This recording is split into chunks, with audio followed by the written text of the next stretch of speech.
Hello student, আমরা ওয়ার্ডপ্যাডের বাকি কাজগুলো আজকে দেখব।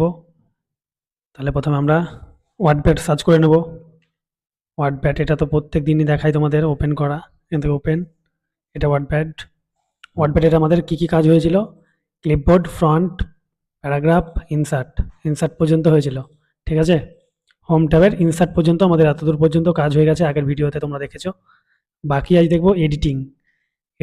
এডিটিংয়ের মধ্যে কী কী রয়েছে সেগুলো আমরা দেখে নিই। প্রথমে ফাইন্ড, রিপ্লেস, তারপরে সিলেক্ট ওয়াল, ঠিক আছে। সিলেক্ট ওয়াল মানে তো তোমরা জানো, বেশ আমি দেখিয়ে দিচ্ছি। প্রথমে কিছু লেখার পরে আমরা লিখে নিলাম সিলেক্ট ওয়াল মানে কি। আমরা এবার যদি সিলেক্ট ওয়াল করি তাহলে পুরোটাই সিলেক্ট হয়ে যাবে। যেটা আমরা মাউসের মাধ্যমে করি সেটা আমরা এখান থেকে ডাইরেক্ট করতে পারি, যে সিলেক্ট ওয়াল। সিলেক্ট ওয়াল আমরা কীভাবে করি? আমরা মাউস প্রেস করে আমরা এভাবে ধরে নিয়ে যাই, যতটা ততটা সিলেক্ট হয়। কিন্তু এখান থেকে আমরা কতটা করতে পারবো? আমাদের পুরো পেজটাই যদি লেখা থাকে তাহলে পুরো পেজটাই লেখাটা কমপ্লিট হয়ে যাবে। সিলেক্ট ওয়াল যদি করি তাহলে পুরো পেজটার যতটা লেখা রয়েছে ততটাই সিলেক্ট হবে। সিলেক্ট ওয়াল মানে সমস্তটাই, ঠিক আছে, বোঝা গেল। সিলেক্ট ওয়াল করলাম, এটা আমি একটু বাড়িয়ে নিই লেখাটাকে, কপি পেস্ট, বেশ হয়ে গেল। সিলেক্ট ওয়ালটা আগে দেখলাম। এবার দেখো ফাইন্ডটা করি। এবার ফাইন্ড, ফাইন্ড মানে কি? কোনো কিছু খোঁজা, ফাইন্ড। তোমরা এখানে লক্ষ্য করবে যে ফাইন্ডে যখন আমরা এই কার্সারটা নিয়ে যাচ্ছি তখন কিন্তু শর্টকাট কি মানে কন্ট্রোল এফ মানে হচ্ছে ফাইন্ড। দেখো এখানে লেখা উঠবে, তোমরা লক্ষ্য করো, ঠিক আছে। এই শর্টকাট কিগুলো আমাদের মনে রাখতে হবে। তাহলে আমরা ফাইন্ড করব, ফাইন্ড মানে খুঁজবো কিছু। তাহলে এখানে ক্লিক করব। ক্লিক করার পর আমরা এখানে কি খুঁজবো? আমাদের এই লেখার মধ্যে কিছু আছে সেগুলোই খুঁজবো। যদি এখানে আমি কিছু একটা খুঁজতে চাইছি, এই এস এফ, এই যে লেখাটা দেখতে পাচ্ছ এস এফ, এই এস এফটা লিখবো, এস এফ, ঠিক আছে।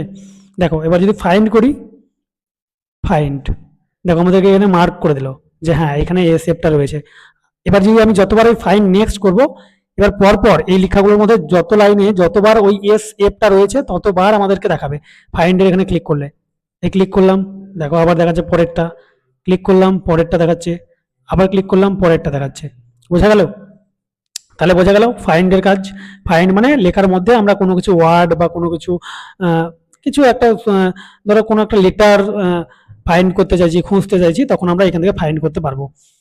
কিন্তু এবার এখানে একটা দেখো জিনিস রয়েছে, এখানে রয়েছে ম্যাচ হোল ওয়ার্ড অনলি আর ম্যাচ ক্লোজ, ঠিক আছে। তো দেখো এবার তাহলে বোঝা গেল। তাহলে ফাইন্ড করলাম আমরা, ফাইন্ড পর এখানে লেখা আছে ম্যাচ হোল ওয়ার্ড অনলি। দেখো এখানে যদি আমরা ক্লিক করার পর ফাইন্ড করি তাহলে শুধুমাত্র এস এফ যেখানে রয়েছে সেখানেই শুধু দেখাবে, মানে লেখার মধ্যে একটা ওয়ার্ডের মধ্যে যদি এস এফটা থাকে সেটা দেখাবে না, শুধু যেটা আলাদা হয়ে থাকবে সেটাকেই দেখাবে। দেখাচ্ছি তোমাদেরকে, দেখো দেখো এস এফ দেখাচ্ছে, শুধু ওই এস এফ গুলোকেই দেখাচ্ছে। দেখো আর নেই, শেষ হয়ে গেছে। কিন্তু দেখো লেখার মধ্যে যেটা আছে আর কি, এই লেখার মধ্যেও তো দেখো এখানে এস এফ রয়েছে, এই লেখাটার মধ্যে দেখো, এই লেখাটার মধ্যে দেখো এস এফ রয়েছে, সেটা দেখাচ্ছে না। তখন সেটা করার জন্য আমরা কি করব? সেটা করার জন্য এখানে ক্লিকটা ছেড়ে দেবো, এখানে ক্লিকটা করব। এবার ফাইন্ড নেক্সট করব। দেখো লেখার মধ্যেগুলো দেখাচ্ছে, মানে এবার সবগুলোই দেখাবে, মানে ম্যাচ যেটাই ম্যাচ করবে, ম্যাচ কেস মানে ম্যাচ যেটাই করবে সেটাই দেখাবে। আমি যতবার সার্চ করবো, দেখো যতবার প্রেস করবো ততবার, আর নেই, শেষ হয়ে যাচ্ছে বলে আর দেখাচ্ছে না। তাহলে বোঝা গেল ফাইন্ডের কাজটা কি। এটা হচ্ছে আমাদের ফাইন্ডের কাজ। এরপর আমরা দেখবো রিপ্লেস।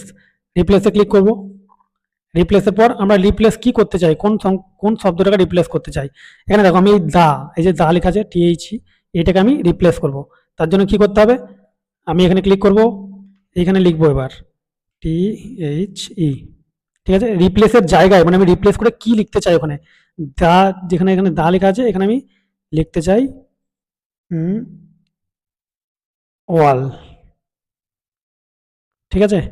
এবার আমি রিপ্লেস, এখানে রিপ্লেস করলে শুধুমাত্র একটা জায়গাতে রিপ্লেস আছে, যেখানে আমার একটাই রয়েছে সেখানে শুধু রিপ্লেস করলেই হবে। কিন্তু আমি যখন একটা পুরো পেজে যত জায়গায় দাঁড়ালে কথাটা লেখা আছে তত জায়গাতেই চেঞ্জ করতে চাই, সেক্ষেত্রে আমি রিপ্লেস ওয়াল করব। আমার এখানে পুরো লেখাটা নেই, সেহেতু আমি রিপ্লেসটা করে দেখাচ্ছি। রিপ্লেস প্রেস করব, রিপ্লেস হয়ে গেল। দেখো এখানে দা ছিল, এখানে রিপ্লেস করলাম, আমার অল হয়ে গেল। বোঝা গেল? এটা হচ্ছে রিপ্লেসের কাজ। আর এখানে ওইটাই ম্যাচ হোল ওয়ার্ড, মানে একটা ওয়ার্ডই হবে। আর এখানে ম্যাচ কেস মানে সমস্তগুলো রিপ্লেস অল করবো, তখন এইটার কাজে লাগবে ম্যাচ কেস। যত জায়গায় দেওয়া থাকবে তত জায়গাতেই হবে। ধরো এই ওকে লেখা আছে, ওকেটাকে আমি চেঞ্জ করতে চাই। ওকেটাকে চেঞ্জ করার জন্য তাহলে কি করতে হবে? প্রথমে এখানে আমাদেরকে লিখতে হবে ওকে, এখানে আমরা লিখতে চাই ওকে জায়গাতে আমরা ওয়াল লিখতে চাই, ওয়াল লেখা রয়েছে, রিপ্লেস রিপ্লেস ওয়াল যদিও করি সে রিপ্লেস হয়ে যাবে, কারণ ওয়াল তো নেই, শুধু একটাই ওকে রয়েছে। ওকে, দেখো এখানে ওয়াল হয়ে গেল, এখানে ওকে ছিল কিন্তু, বোঝা যাচ্ছে? তাহলে রিপ্লেসের কাজ বুঝলে, সিলেক্ট অলের কাজ বুঝলে, ফাইন্ডের কাজে বোঝা গেল। তাহলে এটুকুই তোমার এডিটিং গ্রুপের কাজ, ঠিক আছে?